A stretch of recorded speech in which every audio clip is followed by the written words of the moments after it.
Okay, well, the question we're answering or we're considering looking at today, looking at right now is what makes this in-home educational curriculum different than the traditional child's education or the traditional education that a child would receive? I think the first part to start at is for the in-home. Mm, let's just start with the traditional path since we're all more familiar with that. In the traditional path for a child's education, child may go to daycare, which may provide some education. I don't know. But when they get into the school, the first grade or whatever, kindergarten, first grade, it mostly becomes the parent dropping the kid off and expecting the school system to provide them with the education that the child needs from first grade until 12th. And oftentimes, I guess when you're involved, when we're looking at the traditional educational system or the traditional pathway for a person getting an education, we see the parent as a not so actively involved. If you are an active parent, more than likely you're being called a helicopter parent, one that's hanging over. But honestly, that is a good thing compared to many parents who aren't involved in their kids' lives at all or their education, their experiences at all.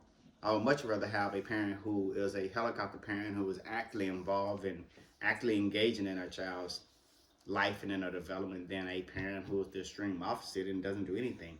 But that's neither here nor there. But with the traditional pathway, many parents took a back seat to their kids' education. The educational institution that the child attended was the primary provider for a child's education. With this in-home curriculum, or this in-home educational curriculum, is somewhat quite the opposite. The parent takes a front seat. The parent must govern their child's education, their learning experiences. The parent must see themselves as that individual who manages their child's education and the experiences that they have, the educational institution, the programs that are used or implemented in that child's development to help that child develop as an individual, as a being, or in whatever area it may be. So with this in-home educational curriculum, the school system is seen, the school that your child attend is seen as one of many puzzle pieces that a parent can use and should use to ensure that their child is receiving the bigger picture of what they're trying to provide their kid. For example, you know that certain things are not going to be provided or talked about or even taught at the school, yet at the same time, your child needs to know that information, needs that insight. That being said, where do you get it from? You get it from another puzzle piece or another resource. And there are various resources out there. When I say a resource, and I want you to see the schools that your children attend as one of many resources, think about it.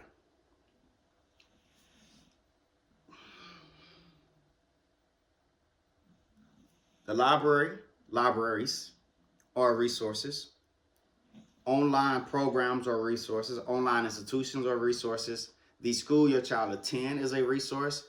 The individuals that you may know in your family, in your community, that are quote unquote professionals in a certain field, they can also be resources, especially if they're able or willing to allow your child to have an apprenticeship or to allow your child or to work with your child on that particular field that they may be knowledgeable in.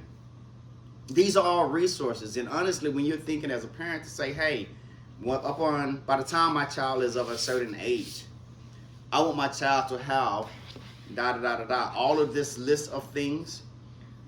Many of those things that you should list will not be provided by the educational institution, but yet you still need to find a resource for that. For example,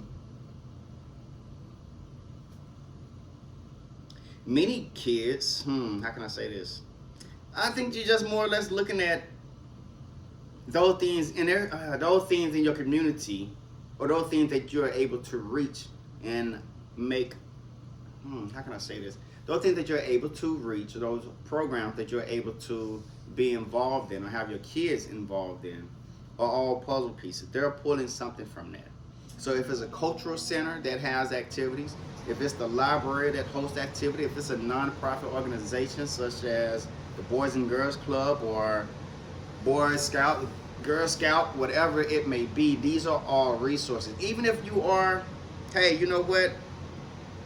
An additional resource is if you're a parent and you're wanting to ensure that your child receives certain training, physical training, the coaches, those programs that you find outside of the school, those are resources that you're all using to make sure that your child receives something that you think your child needs. Here, with the in-home educational curriculum, the idea is that we're seeing a much bigger picture, and we're using each of these resources when it's appropriate to ensure that our child is receiving the information and the education that they need at that age and at that stage of life. So that's I guess that's another huge difference. How we see the school system with this curriculum and how we use the school system or the schools your child attends with this curriculum, as well as how involved the parent is versus how involved the parent may not be with the traditional sense. Here we have high standards, let me say that. We do teach towards the child's holistic development. It's not just we want to teach you certain subjects in school. As a parent, we're saying, hey, what do my kid need? Because there's a social and emotional aspect to the child's development. There's the maturity that goes along with that. There's the idea that, again, you may want your child to be more knowledgeable of family history. You may want your child to be, to take on healthy habits at a very young age that will be the foundation for years and later of their life. And I'm saying healthy habits just like, hey, you want your child to eat better as well as to be more knowledgeable about what they're putting into their body and how it affects their body. And you want them to receive that information on a level to where it's not only applicable to what they're doing, what they're eating, how they prepare their food, what they're cooking, what they're ingesting, but also on a level to where it's saying, hey, you know what? This is a family activity. I guess we're getting away from that holistic development side. Let me just move on. Another key difference between these two is that this curriculum is made to be more adaptable to your household. It's a lot more flexible. It's a lot more that you can customize to your household, your background, your values, your beliefs, your morals, as well as those things that your family, your community bring to that child that can be education, that can be informative, that can play a huge part in their development. And as well, I think our standards and our goals are a lot higher for what we want from this program, what we want from this curriculum, and what we're wanting from our kids at the time of in their later years of life.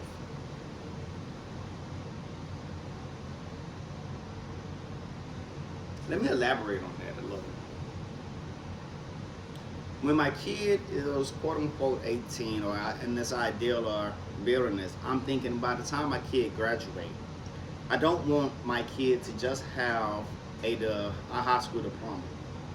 That seems like it just seems so apart. Because in many places, depending on where you are, it doesn't take much to have your kids shine. Because a lot of people aren't even trying to do the bare minimum. That being said, I want my kid to have a number of things. Again, I have high standards. When I say a number of things, I'm thinking, hey, by the time my kid is 18, I want my kid to be able to speak multiple languages. Not just be bilingual, but speak multiple languages, know how to communicate effectively, know how to handle conversations or navigate conversations in different settings, as well as to have a love for language, a love for reading, and a high level of comprehension. But these are things we're working on at the very beginning. I want my kid at graduation to already have an understanding of finances that far exceeds most adults or the education, the understanding that many Americans have. But I want them to have this before they leave my house, before they are 18, before they, quote unquote, become an adult at that age, if that's how we're going to see it or how we're going to look at it. So there are some huge differences in this curriculum. No matter what the school system or your particular school gives, it's seen as a puzzle piece for this curriculum. One of many puzzle pieces, one of many resources that you need to tap into and also put together to ensure that your child is receiving the education that you want them to have. No, the education that they need for the world that they're going to enter into. So those are some of the huge differences. Think about it and let me know what you think.